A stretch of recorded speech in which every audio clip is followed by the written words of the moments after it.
chronocentrism is the idea that we are at the pinnacle of history. That this era is better or more important or more significant than other times or periods in the past or the future. And every era feels that way. Every era of history at the time was the modern world.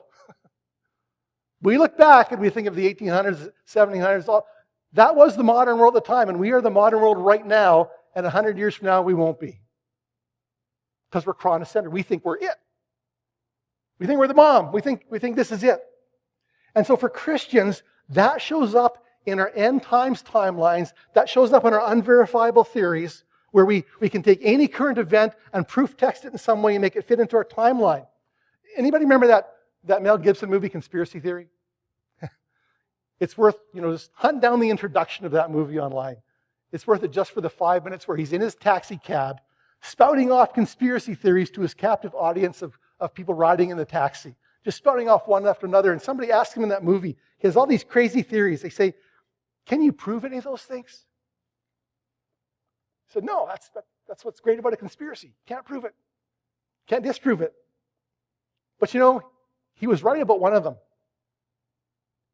And one of us might actually get right about one of them. One of our crazy ideas might actually come to pass. But here's the thing. It doesn't really matter. Because it doesn't change the way we're called to live today. I believe that there's a way to live biblically as followers of Jesus that works whether Jesus is coming in 2 minutes or 2 millennia. And your mission is to figure out how that way of life is. That makes sense. Whether we're in the last few weeks, days, months, or hours, or whether there's a whole other cycle of generations before Jesus comes back. In Acts chapter 1, again, when the disciples asked the question of whether Jesus was at this time going to restore the kingdom, they wanted history to wrap up right then, don't we all? He said, it's not for you.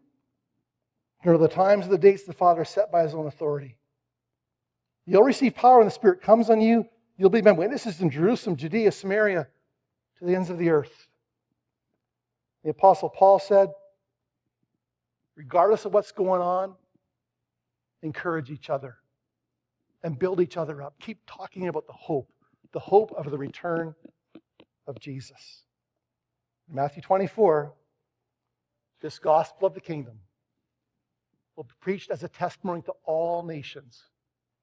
And then the end will come.